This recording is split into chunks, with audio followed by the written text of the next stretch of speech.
Welcome back dito sa channel natin, Mall of Asia update ulit tayo. Ito na pala yung bagong giant Christmas tree dito sa may seaside. Ongoing pa rin ang Mall of Asia expansion at reclamation project.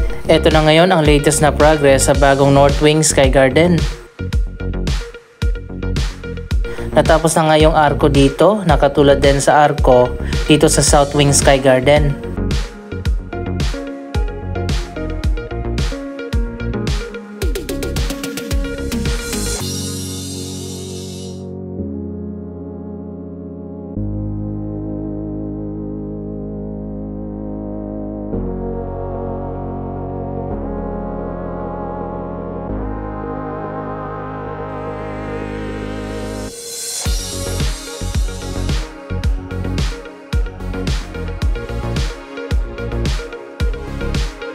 Ngayon ko lang napansin na ilagay na pala yung glass barrier dito sa Sky Garden.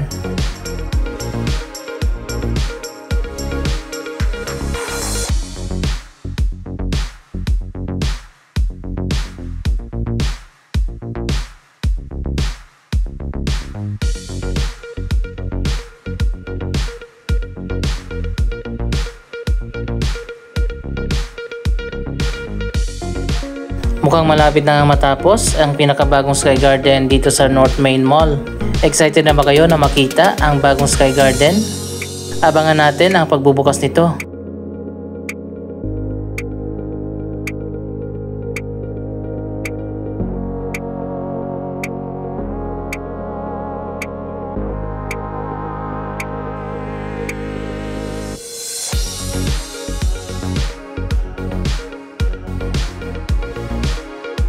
Dito naman tayo sa loob ng mall, binuksan na nga itong bahagi ng North Wing. Ang first floor at ang second floor, may mga mini garden pa dito sa loob ng mall.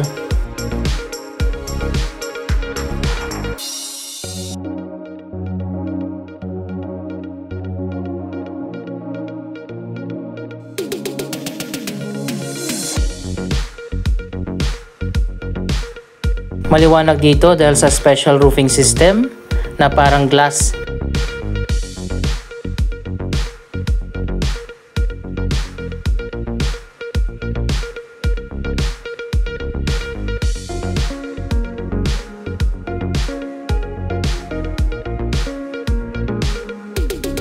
May mga sitting areas din dito sa bagong mini garden sa loob ng mall.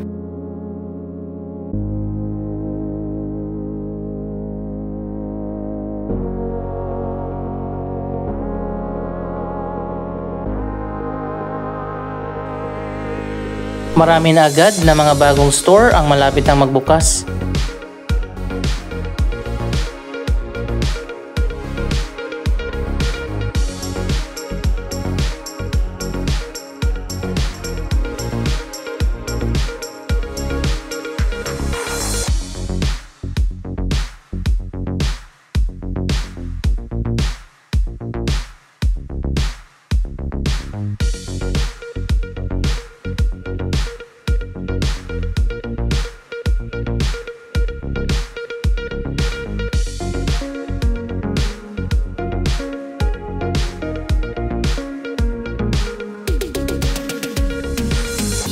Dito naman sa South Wing Sky Garden, tingnan natin yung progress naman ng Mall of Asia Reclamation Project.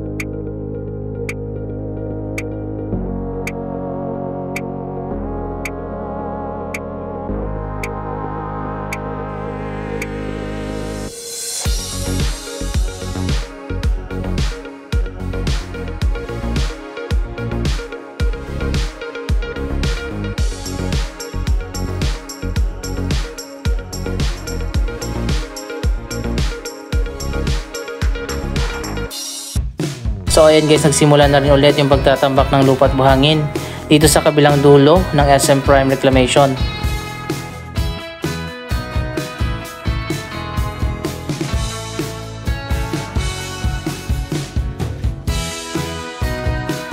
Pero dito sa kabilang side, malawak na ang naitambak na lupa at buhangin.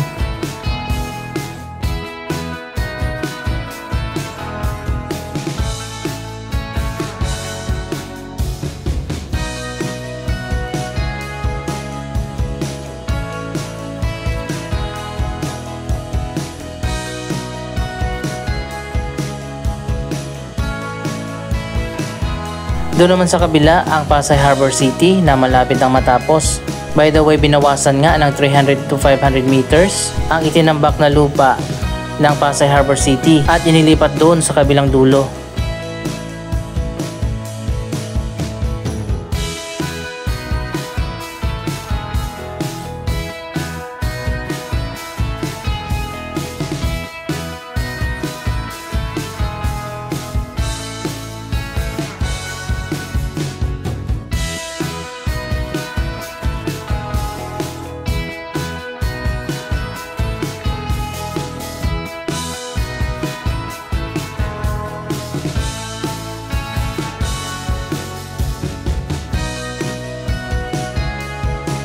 Siguro ganun din ang gagawin dito sa SM Prime Reclamation. Magkakaroon din yata ng water channel at hindi isasagad dito sa Mall of Asia Seaside yung itatambak na lupa at buhangin.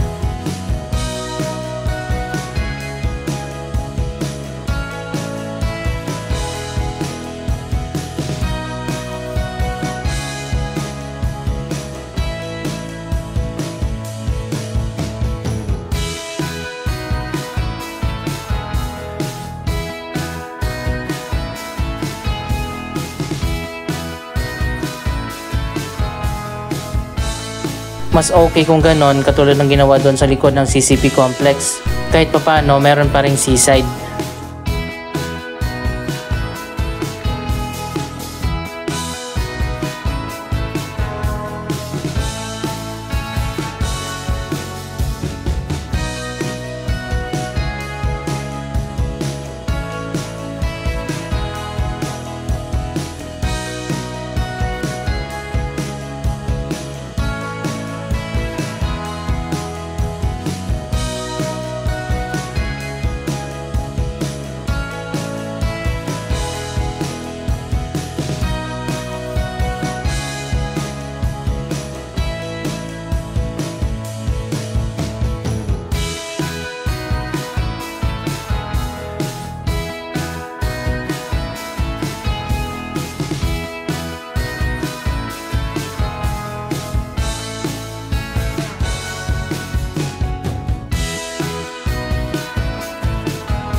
Nasa 350 hectares ang man-made island na itatayo dito. Ang Pasay Harbor City naman dun sa kabila ay may lawak na 265 hectares.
Isa sa mga bagong attraction na nagbukas dito sa Mall of Asia ay ang game park.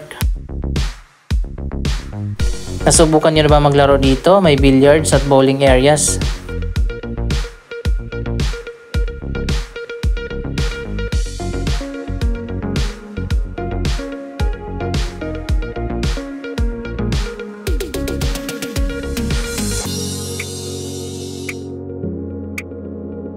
Malawak din itong area ng game park.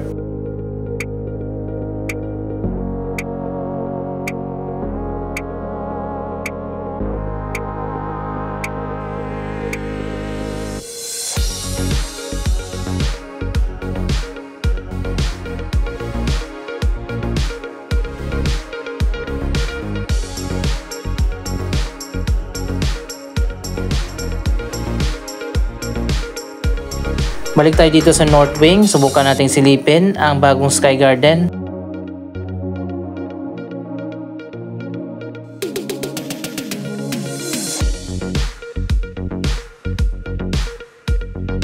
So ayan guys, meron na pala nag-open dito sa second floor. Eto pa nga, nagkagulo na naman, may nagbukas kasi yung Pop Mart. Usong-uso ngayon yung Labubu Dolls. Kitang-kita din natin dito yung ganda ng mga bagong mini garden.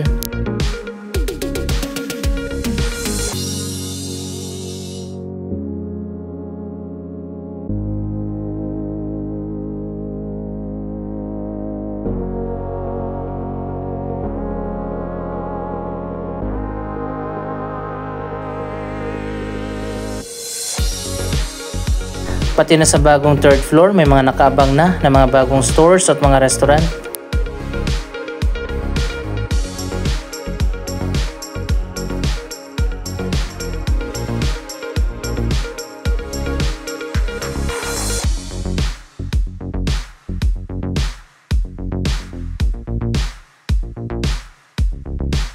Dito pala sa kabilang dulo sa third floor, sa bagong North Wing, ang time zone. So magiging katabi niya ang bagong Sky Garden.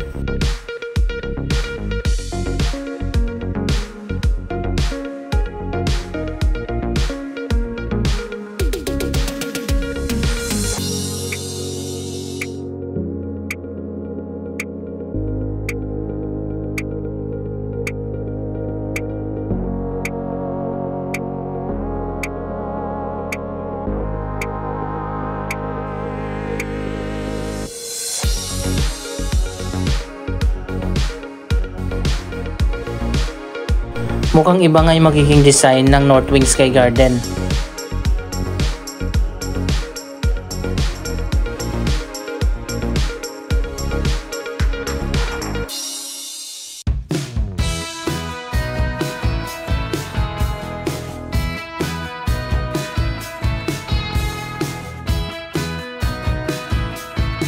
Isa pang bagong bukas dito ang National Geographic Store.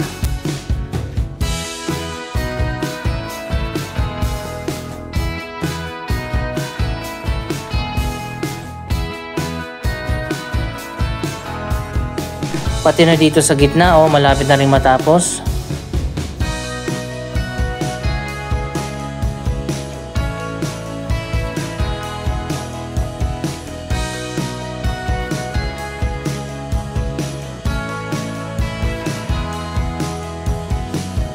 So ayun guys, nandito tayo mismo sa bagong third floor. Subukan natin pumunta doon sa pinakadulo. Nung nakaraan sarado pa dito, pero ngayon ay unti-unti nang binubuksan.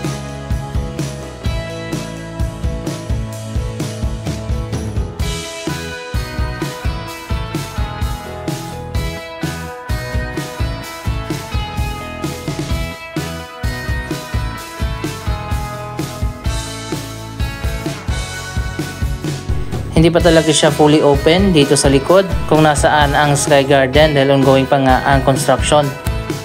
Pero ito na ang sneak peek sa bagong Sky Garden.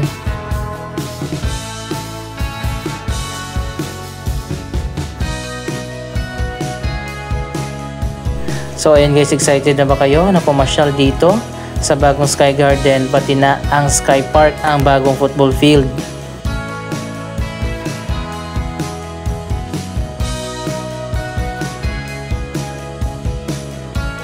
Patuloy pa rin ang development dito sa Mall of Asia expansion.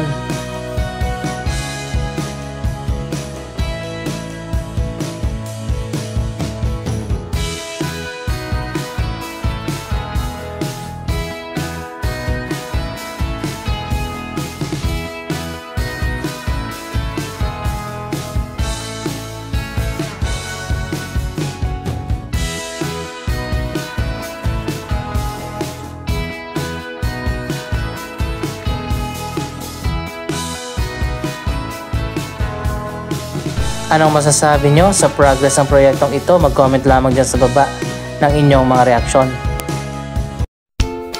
Maraming salamat sa inyong panonood. Don't forget to like, share, comment, at subscribe. Thank you for watching!